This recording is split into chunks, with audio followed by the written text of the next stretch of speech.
Donc je sais que quand je vous ai rencontrés, j'étais très enthousiaste parce que je trouvais l'arrondissement très beau. Je le suis encore plus puisque maintenant j'ai eu le temps de vraiment le connaître, d'aller partout et puis de rencontrer tous les acteurs de terrain. Donc ça m'a plus que confortée dans cette première très bonne impression que j'avais. Le confinement malheureusement a stoppé un certain nombre de projets qui étaient en cours, donc ça les retarde. Mais je dirais à part cette pause forcée qu'on a eue à partir de mi-mars, ça a permis quand même avant de bien travailler. Ça ouvre aussi du coup d'autres axes prioritaires. Je pense que ce que j'avais déjà tout de suite perçu, c'est que l'arrondissement est malheureusement méconnu. Tous les gens qui le découvrent voient tous ses potentiels, mais les gens passent sur la 6 sans s'arrêter, sans se poser plus de questions que ça, alors que c'est à côté de Paris. Là, je dirais que l'avantage, puisqu'il faut en chercher à la situation sanitaire qu'on a eue, c'est que le tourisme qui est important pour Lyon doit être relancé et ça devient donc encore plus une priorité qu'avant. Donc le préfet m'a confié la mission pour le département du comité relance des activités touristiques et culturelles et je pense qu'au-delà de l'aspect retombée économique générée directement, immédiatement par le tourisme, c'est ce qui donne une bonne image dans l'opinion publique et que les gens viennent, découvrent et après achètent une résidence secondaire, viennent faire du télétravail. Je dirais que vu le contexte, les gens se rendent compte que avoir un peu de verdure autour de soi, c'est quand même important. L'étudiant qui a un stage en entreprise à faire ou un interne en médecine, s'il connaît que c'est pas loin de chez lui, viendra sans hésiter. Donc je dirais que de devoir axer actuellement les choses sur aidons la reprise, activité touristique culturelle, ça permet, à mon avis, de faire connaître notre département, notre arrondissement, et notamment par ceux qui nous sont limitrophes. Et je pense que l'Île-de-France, c'est une cible importante. Parce qu'ils sont proches, parce que l'immobilier est moins cher ici, parce qu'ils peuvent se rendre compte qu'ils peuvent travailler là,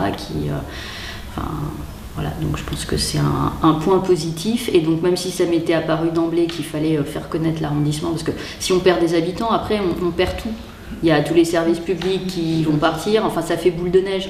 Je dirais que là, ça fait que tout le monde met des moyens là-dessus. La région, le département, il y a des communications qui ont déjà débuté et qui vont perdurer pour attirer sur notre département, comme par exemple aussi le tourisme fluvial. Là, on a quand même la chance d'avoir des canaux qui proposent pas mal de choses. Enfin, l'infrastructure est là et sert habituellement aux étrangers.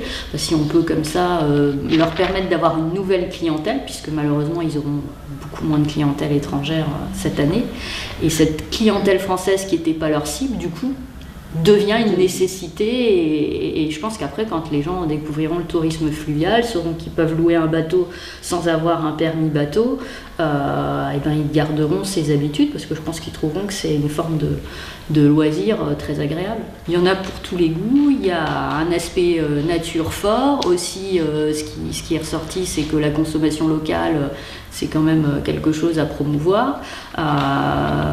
Donc on a, nous, une agriculture importante sur l'arrondissement, avec la possibilité pour les gens d'acheter directement aux producteurs, ce qui est à mon avis un gage de qualité, un gage de vertu écologique.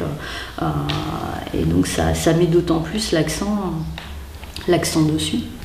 Cette nouvelle fonction, alors je ne sais plus comment vous l'avez intitulée. J'ai la charge de la relance des activités touristiques et culturelles du département à la suite de la crise sanitaire, enfin qui n'est pas finie, mais enfin disons à la suite du confinement qui a dû être mis en place. Et donc on a un comité que je préside et qui se réunit toutes les semaines avec les acteurs principaux du tourisme, donc Lyon Tourisme, qui est assez motrice, parce qu'elle connaît bien tous les acteurs, parce qu'on ne peut pas mettre autour de la table tous les gens concernés, donc il faut prendre des relais qui ensuite dispatchent les choses. Donc il y a Lyon Tourisme, il y a les différentes chambres, chambre de l'agriculture, chambre du commerce, chambre de l'artisanat, est présente également Madame Soto pour le tourisme de l'Auxerrois, la DRAC bien sûr, les services de la préfecture, la Directe, la DDC-SPP qui a aussi un rôle important, notamment là pour tout ce qui va être accueil des jeunes pendant l'été. Le département avec Madame Jérusalem, que je vois si je n'oublie personne. De mémoire, c'est vraiment nos principaux membres, on est une dizaine, alors on travaille encore beaucoup, quelques-uns en présentiel et les autres en audio ou en visio, ce qui aussi, vu l'éloignement géographique des uns et des autres sur le département, facilite les choses. Au tout début, le but c'était d'aider à la reprise.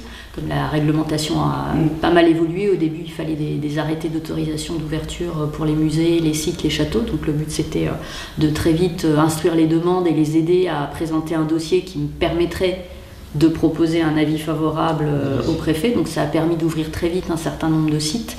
Ça concernait aussi les possibilités de pêche.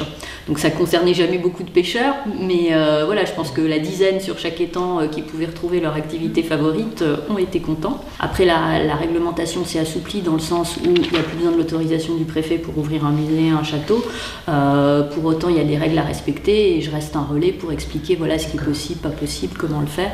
Donc ce qui a été vraiment bien pour moi, c'est que je connaissais déjà bien mon arrondissement, mais là ça m'a permis d'ouvrir mes champs sur d'autres parties du département, même si je continue à penser que le Vallonnais est le plus beau et le plus riche, le plus concentré. Ouais. Mais voilà, ça m'a permis quand même de m'ouvrir au reste du département.